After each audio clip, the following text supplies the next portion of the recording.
company tonight includes...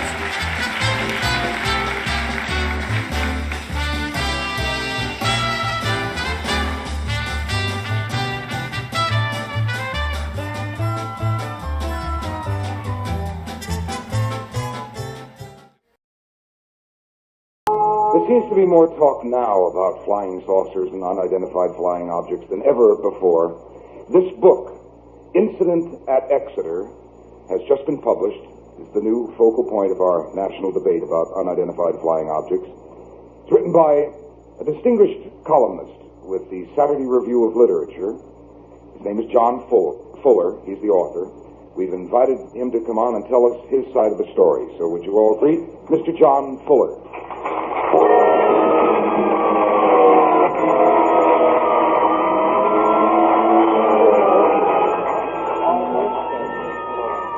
I think they landed in the band. Somebody dropped a bottle over there. Right. John, how'd you become interested in the subject?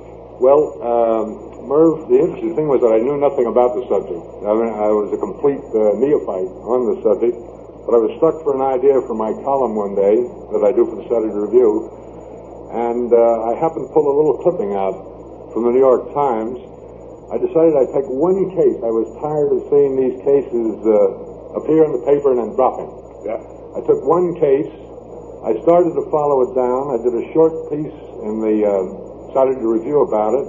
Look magazine read it, and then Putnam read the Look piece and the Saturday Review and asked me to do a book on it.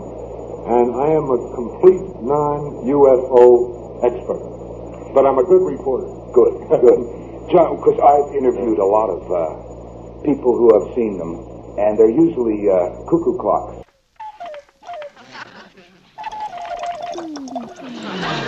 You know, that's right. And don't think I'm not worried about that. No. They're funny to have on, and they tell you about little people running around and getting off them, and here's two that might have. Ridicule is not a part of the scientific method, and the public should not be taught that it is. But you are the first man of the Fourth Estate, the man of letters, that I have ever met who claims he has seen one. Well, frankly, if I didn't have a licensed pilot who was also a very cynical newsreel cameraman with me at the time, I would have never told anybody about it. What'd you see, John? The one I saw was much less dramatic than the cases that I documented in the book at Exeter. New Hampshire? Yeah, Exeter, New Hampshire, yeah. I knew that incident. And two policemen, the original incident, which I started to... I went up there. If I could debunk the story, I was going to debunk it. If I could get a little ghost story about a New England town, you know, with the reactions of people, the psychological feelings, that would have been fine, too. But I got up there, and I found that this case checked out so thoroughly and was documented so completely by really tough-minded, cynical officers, police officers, one of whom was an Air Force veteran. It came so close to him, and it was so enormous that he dropped on the ground and pulled his gun.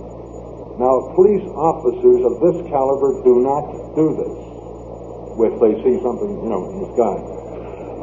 Then I found that I'd unearthed 60 confident, reliable people whom I checked out as to character, competence, and capacity for observation. And I grilled them. I interrogated them, tape recorded everything. If I hadn't had a tape recorder, I would have buried the story. It is...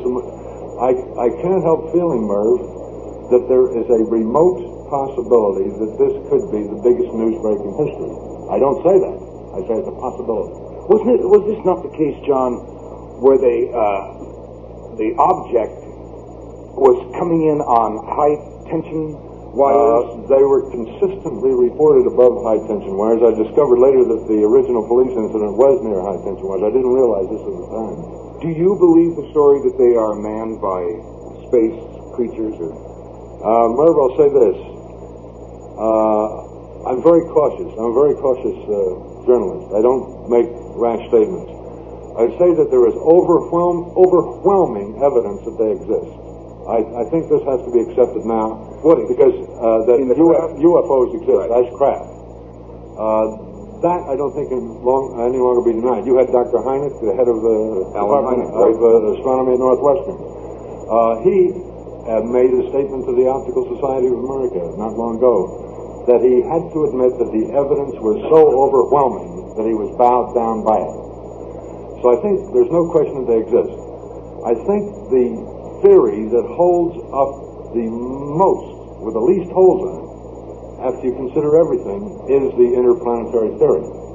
But I can't go beyond that because, no one landed on my lawn yet. What did you see, though? Can you describe? Oh, yes, I was getting that.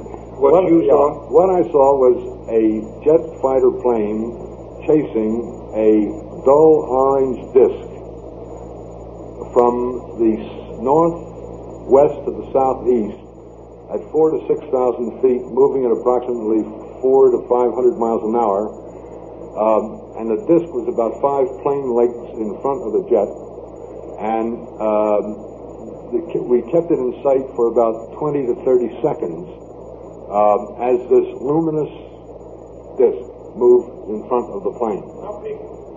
The diameter of the object, again, I worked with the pilot on this, and we talked it out for 2 hours before we would accept what we were seeing, that we wanted to document it. Was about 1/3 the diameter of the plane's fuselage. The plane's running lights were very... Now, this is a small one. Because, and the reason why I don't even play this sighting up, actually, even in the book, is that the type of documentation I was getting from solid people. Now, these are taciturn, laconic Yankees, and they're a tough house. The New England stock, right? Was people would give me testimony, and I would check them 3 ways against the middle, ask them the same question 3 times, try to trap them, try to throw them off base. And they would say, I was driving down Route 88, 11 o'clock at night. I saw pulsating lights down there, and I thought there was an accident down the road. I speeded up to get near the car, and suddenly I realized that this was an enormous craft hovering silently 10 or 20 feet above the road, which would wobble and hover without a sound, and then shoot up into the sky with incredible speed. Now, I got so much testimony like this, tape recorded, on cross-examination basis, that I went back to Look magazine when I got halfway through the research, and I played them these tapes. And I said, listen, I might have gone round the bend. I could have flipped. Right. And so I said, will you send the senior editor up there to check my research? He went up. At the end of 3 days, he threw his hands up in the air. Gary Zimmerman. Then Reader's Digest magazine picked up the short Look article. The book is much more detailed, much more. And I read your Look story. It was fascinating. It fascinated me. I mean, I don't get this fascinated over a story. Right. And I get bored with a lot of them. But, so then Reader's Digest picked up the Look article, and they sent a researcher on the job for 4 or 5 days to check our research. So no story has been documented so much in... But let me ask you this, John. UFO history. You say that one of our Air Force fighter planes was chasing it. Yes. What does our Air Force say to you? Our Air Force will give us no information at all. From the local base, they will hand out very stereotyped... but you said you talked to the pilot. No, I had a pilot with me, a licensed pilot with me on the ground who verified the altitude, speed. He was both a pilot and a news camera. He was not the Air Force pilot. Now, on the other hand, I got much off-the-record stuff from Air Force officers, radar men, Navy men at Portsmouth, Coast Guardsmen, who verified all these happenings as they went along. The radar reports, some radar reports. One Navy report, not at Portsmouth, but in another place, was clocked at 3,000 knots in the atmosphere. Now, the Air Force is making a very bad mistake because they are going to... I caught them in an enormous fabrication in this...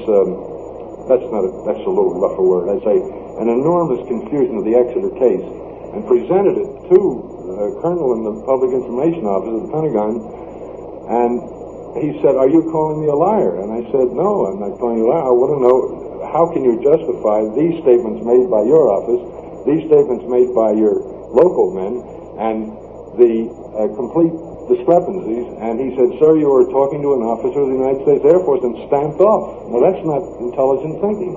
I don't think. It's a fascinating subject, and I recommend to you John Fuller's Incident at Exeter. I'm sure it's a great book. We'll be right back.